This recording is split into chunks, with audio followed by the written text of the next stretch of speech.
रख ले तो उसको बोलते हैं bouquet. So bouquet of flowers, जो कि हम कभी भी कहीं पर भी किसी को प्रेजेंट करते हैं ड्यूरिंग फंक्शंस, पार्टीज, एनीथिंग, ठीक है। एंड इसी के साथ साथ आप अगर खुद रिसर्च करना चाहते हैं तो आप गूगल में टाइप कर सकते हैं names of collective nouns and you will get the collection of collective nouns with the proper group of a noun, ठीक है। यानी कि अगर हम पर्टिकुलरली एक नाउन को, कॉमन नाउन को एक जगह पे इकट्ठा कर ले एंड उसके ग्रुप को अगर कोई एक नाम देते हैं, that is called collective noun. So see यहाँ लिखा है collective nouns name a group और collection of a common noun, यानी कॉमन नाउन के झुंड को हम एक नाम देते हैं, that is called collective noun. और उसका एग्जाम्पल इज चींटियाँ, एंड्स। सो एंड्स के झुंड को हम बोलते हैं ए कॉलोनी ऑफ एंड्स। अगर सोल्जर्स यहाँ पर हैं, सोल्जर्स के ग्रुप को हम बोलते हैं आर्मी। इसी वजह से आप देख सकते हैं कि डिफेंस में भी जहाँ पर आर्मी एक जगह पे इकट्ठा होती है हम उसको आर्मी इसलिए बुलाते हैं। हमको पता है कि डिफेंस में 3 विंग्स है, यानी नेवी, एयरफोर्स एंड आर्मी, ठीक है। So now navy works with water and air force works in air and army works in a ground. So वहाँ पे सारे के सारे सोल्जर्स आपको नेवी में नहीं मिलेंगे एंड आपको एयरफोर्स में भी सोल्जर्स नहीं मिलेंगे, सोल्जर्स सिर्फ आपको आर्मी में ही मिलेंगे। इसी वजह से कॉमन नाउन के वजह से उसको आर्मी बोला जाता है। I hope it is clear.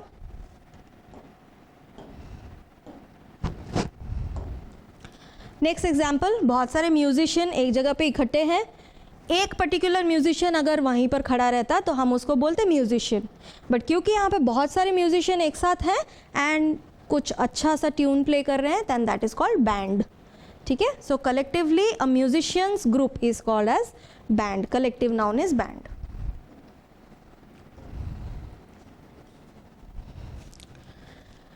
इसको समझना बहुत ज़्यादा ज़रूरी है, ये उसका एक रूल है कलेक्टिव नाउन का। A collective noun can be used by itself, वो अपने आप का इस्तेमाल कर सकता है, और along with the noun that it is made up of, या तो फिर उस नाउन का सहारा ले सकता है जिसके थ्रू वो क्रिएट हुआ है, ओके। एंड इसका एग्जाम्पल मैं आपको बताती हूँ। यहाँ पे देखो, the crowd cheered for the band of musician, ठीक है। सेंटेंस बिल्कुल परफेक्ट है। यहाँ पर अगर हम लोग लिख देते the crowd of people cheered for the band of musician, ठीक है। सेंटेंस गलत बिल्कुल नहीं होता, बट इस सेंटेंस, इस रूल को जस्टिफाई करने के लिए हमने यहाँ पर ऑफ पीपल हटा दिया, ठीक है। सो क्राउड यानी कि the collective noun itself, this is the collective noun itself, it is utilizing, ठीक है, समझाने के लिए कि मैं कलेक्टिव नाउन हूँ। Cheered for the band of musician, अगर हम यहाँ पर ये हटा देते, ऑफ म्यूजिशियन हटा देते, इसको छुपा दो, सिर्फ अगर पढ़ते the crowd cheered for the band, it is a correct sentence, ठीक है। बस टू जस्टिफाई कि हमने एक नाउन का सहारा लिया हुआ है, that is common noun musician, तो हमने बैंड ऑफ म्यूजिशियन लिखा है, ये पोर्शन समझाने के लिए कि वो नाउन का सहारा लेता है, तो इस जगह पे उसने नाउन का सहारा लिया है, इसने अपने आप को यूटिलाइज किया हुआ है, ठीक है। So both the things are correct. So यहाँ पे देखो दोनों चीज़ें आइडेंटिफाइड हुई हैं as a collective noun. Next rule बोलता है कलेक्टिव नाउन का, a single collective noun can be used for different nouns. एक सिंगल कलेक्टिव नाउन अलग अलग नाउन के लिए इस्तेमाल कर सकते हैं, कैसे? Very interesting. पहला एग्जाम्पल बोलता है a bunch of grapes. Now the word comes bunch. आप सोचो बंच आप लोग किस किस के लिए इस्तेमाल करते हो? चाबी के गुच्छे के लिए भी आप इस्तेमाल करते हो। सी अ बंच ऑफ कीज। तो यहाँ पर एक ही कलेक्टिव वर्ड आप दो अलग अलग नाउन्स के लिए इस्तेमाल कर रहे हो, ठीक है, but both are correct. In the same way second example बोलता है अ आर्मी ऑफ एंट्स। हमने कॉलोनी ऑफ एंट पढ़ा था, बट क्योंकि हमें पता है कि एंट में भी सोल्जर होते हैं who protect their own queen, ठीक है, सो इसीलिए हम एंट को आर्मी भी बोलते हैं, एंड देन सोल्जर्स को तो हम आर्मी वैसे ही बोलते हैं, आपको भी पता है। सो आर्मी दो अलग अलग नाउन के लिए इस्तेमाल किया गया है। यहाँ पर आपको दूसरा रूल बता रहे हैं, two different collective nouns can be use for a single noun. पिछले वाले में हमने देखा दो अलग अलग नाउन के लिए एक ही कलेक्टिव नाउन था, इस पे हम देख रहे हैं कि एक ही नाउन के लिए दो अलग अलग कलेक्टिव नाउन का इस्तेमाल किया गया है। एग्जाम्पल क्या है? फ्लावर एक ही नाउन है, उसके लिए हमने बंच का भी इस्तेमाल किया है एंड बुके का भी इस्तेमाल किया है। Bunch of flower is also correct, bouquet of flower is also correct. Example 2, अगर हमने आर्मी यूज किया फॉर एंट, कॉलोनी भी यूज करते हैं फॉर एंट, एक ही नाउन है, दो अलग अलग कलेक्टिव नाउन है। सो नाउ यहाँ पर आपको कलेक्टिव नाउन फिलअप करना है, विच इज़ वेरी सिंपल। यहाँ पर आपको कलेक्टिव नाउन्स दिए गए हैं with the sentences and fill in the blanks.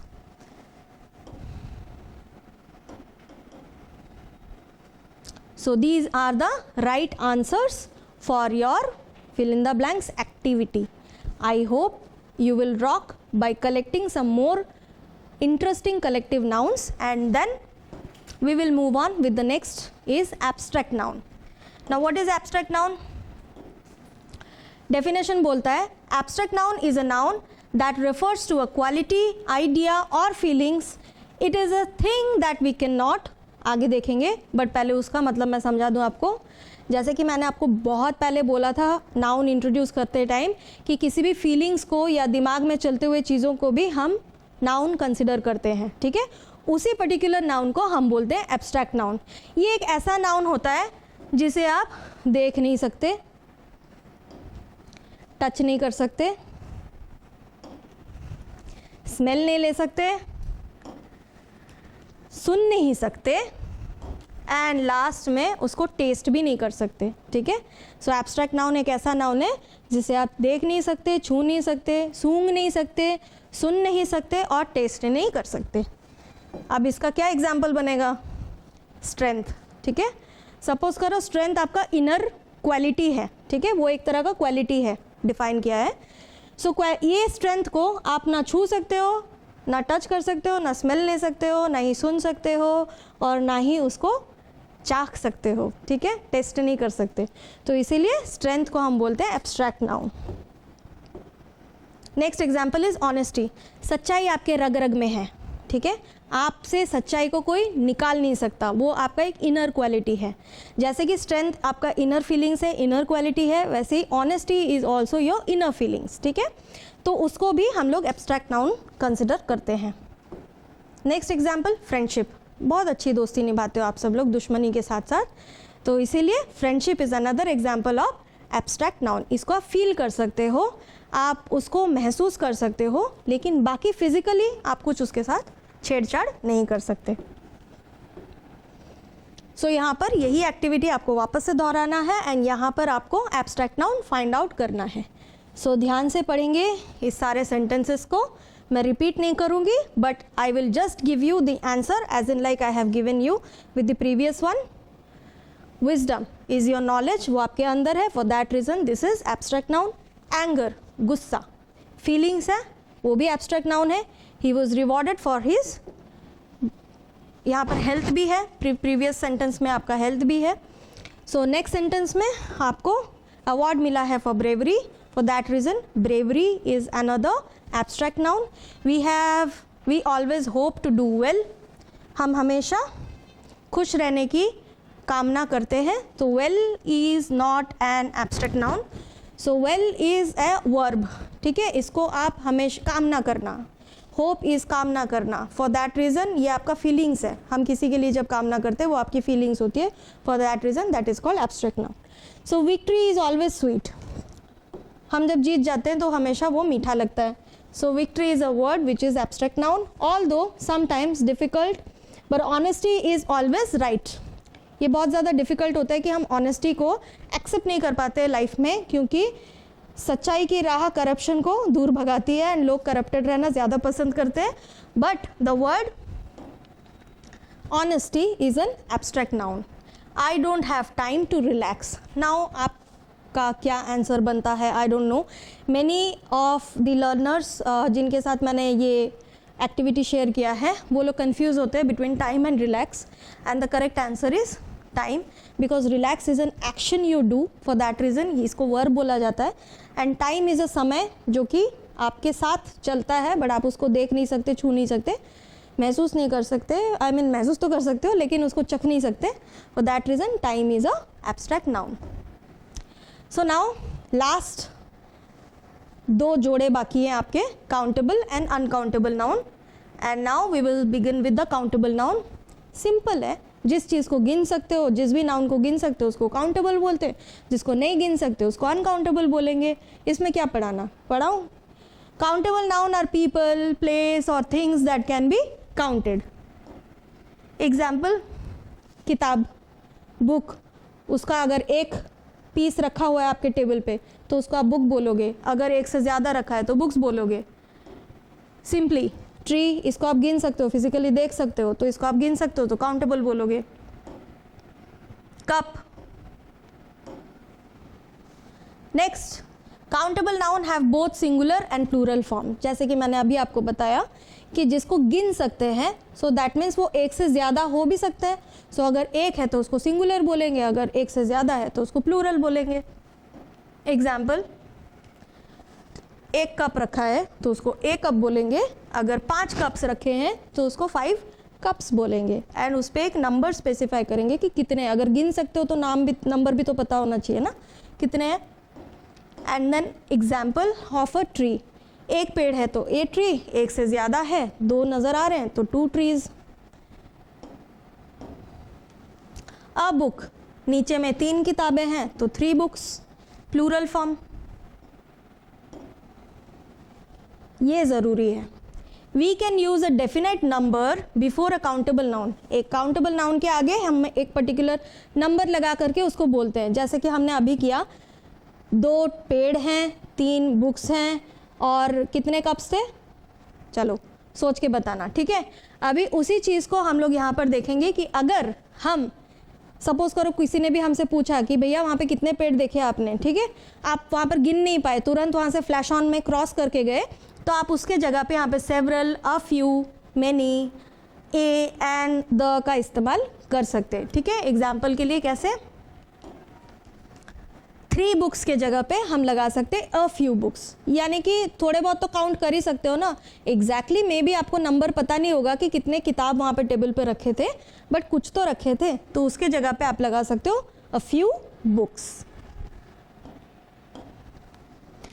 2 trees के जगह पे आप मेनी ट्रीज भी बोल सकते हो सकता है आपने एक से ज़्यादा ट्री देखे हैं, एंड वो 2 भी हो सकता है, 3 भी हो सकता है, बहुत ज़्यादा भी हो सकता है. ठीक है, सो 2 को भी आप मेनी भी बोल सकते हो, किसने देखा है वहाँ पे कितने पेड़ थे. ठीक है.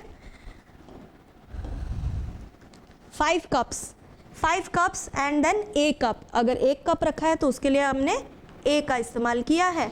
5 कप्स है तो 5 कप्स है.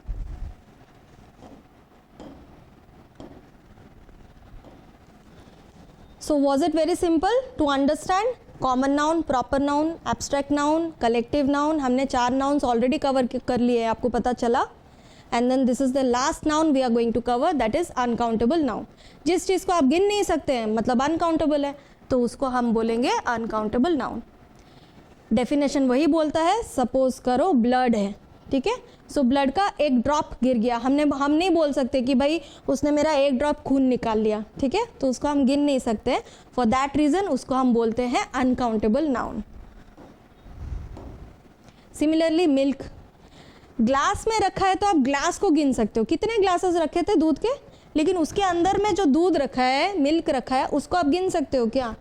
नहीं गिन सकते हो. उसमें उसको आप हाथ में लोगे तो उसको आप ml में क्वांटिटी बता सकते हो कि भाई कितना 10 ml है, 5 ml है, 3 ml है, जो भी है वो आप क्वांटिटी बता सकते हो, लेकिन आप उसको काउंट नहीं कर सकते.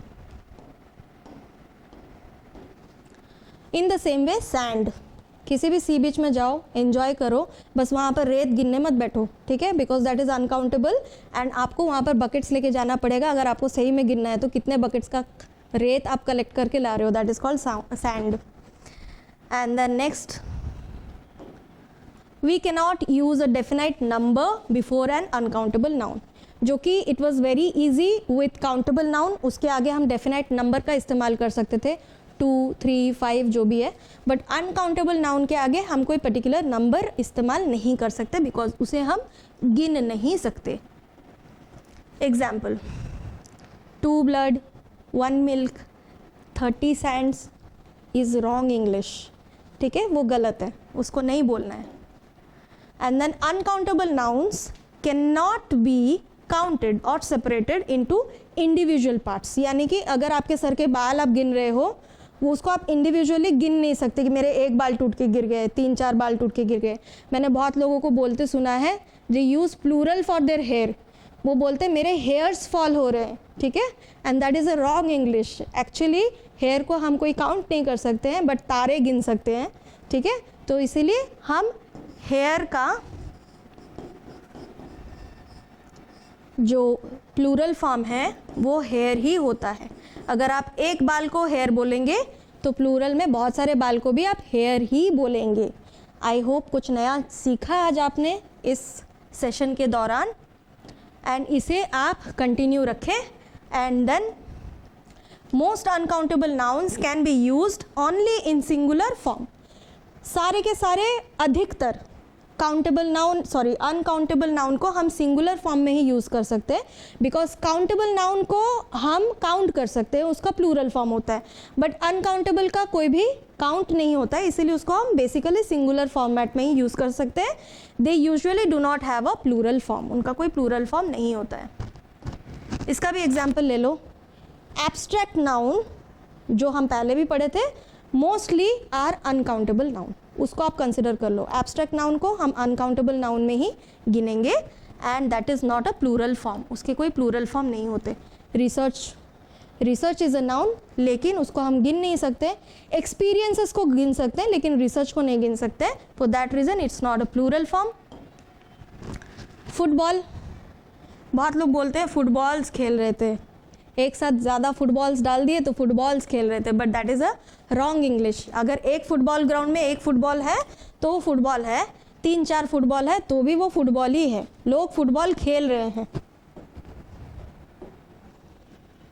Most concepts and abstract ideas are also uncountable noun, जो कि मैंने जस्ट अभी आपको बताया. एग्जाम्पल के लिए करेज, ठीक है, इसको हम गिन नहीं सकते, for that reason it's an uncountable noun.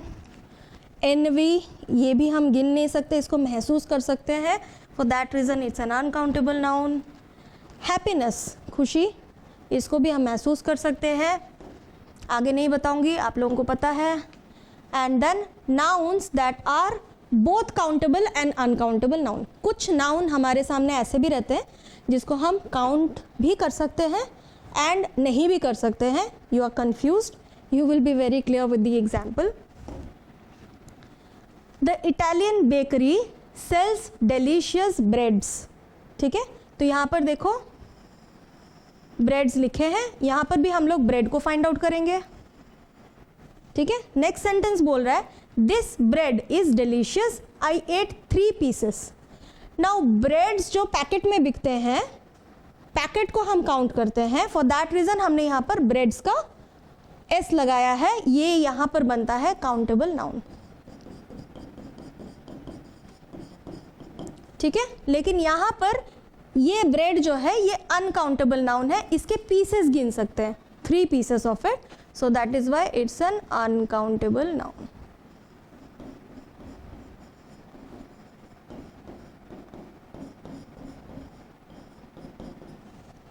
I hope I am clear. Erase कर देती हूँ, आई होप आप लोगों ने लिख लिया होगा. एंड इसी के साथ हम चलते हैं नेक्स्ट एग्जाम्पल पे. Raju bought 5 coffees, actually coffees यहाँ पर मीन करता है कॉफ़ी टॉफ़ी, ठीक है, टू गो. तो Raju bought 5 coffees to go and this is a strong coffee. ठीक है, ये एक स्ट्रॉन्ग कॉफ़ी है तो इसको हम गिन नहीं सकते, तो यहाँ पर ये होता है अनकाउंटेबल नाउन. एंड क्योंकि ये कॉफ़ी को वैराइटीज़ में हम टॉफ़ीज़ के साथ गिन सकते हैं तो ये होता है काउंटेबल नाउन.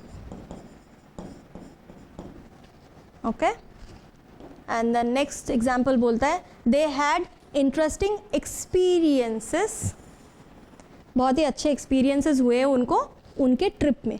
सो ट्रिप में जाते जाते बहुत सारे अलग अलग अनुभव करना, उन अनुभव को हम गिन सकते हैं, तो इसीलिए इसको हम बोलेंगे काउंटेबल। एंड नेक्स्ट में Sid has no experience as a teacher. पूरे ज़िंदगी में सिड को बीइंग टीचर कोई एक्सपीरियंस नहीं है, ठीक है। यहाँ पर एक ही ट्रिप में उसने बहुत सारे एक्सपीरियंसेस किए हैं, जो कि एक ही दिन का होगा, मे बी 2 दिन का भी हो सकता है, लेकिन सिड के पूरे ज़िंदगी का सवाल है, उसने अपने पूरे ज़िंदगी में कभी किसी को पढ़ाया नहीं है, ठीक है। सो यहाँ पर ये बन जाता है uncountable.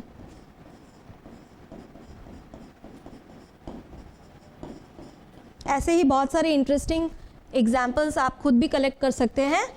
Jimmy took the test 3 times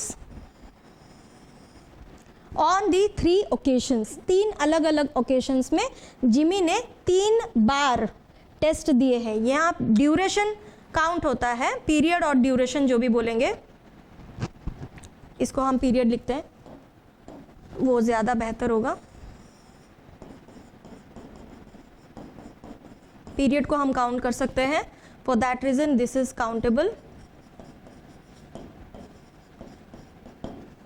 and क्योंकि we has hardly any free time, हमारे पास समय बहुत ही कम है, इसको हम काउंट नहीं कर सकते हैं, बिकॉज हमने एब्स्ट्रैक्ट नाउन में भी पढ़ा था कि समय हम काउंट नहीं कर सकते हैं, सिर्फ महसूस कर सकते हैं। So for that reason this is uncountable. So I hope with this आप लोगों का जो नाउन का जो भी डाउट है वो क्लियर हो गया होगा, and you will be happily able to use noun in your speaking, in your writing, and in varieties of the things you do, and enjoy the sessions. And thank you for listening to me and getting a new topics to learn. Just make sure that you practice it regularly. And इसी के साथ हमारा पूरा का पूरा जो parts of speech है with introduction of noun हम ख़त्म करते हैं। आगे में नए नए topics आप पढ़ते रहेंगे। Be in touch. Thank you.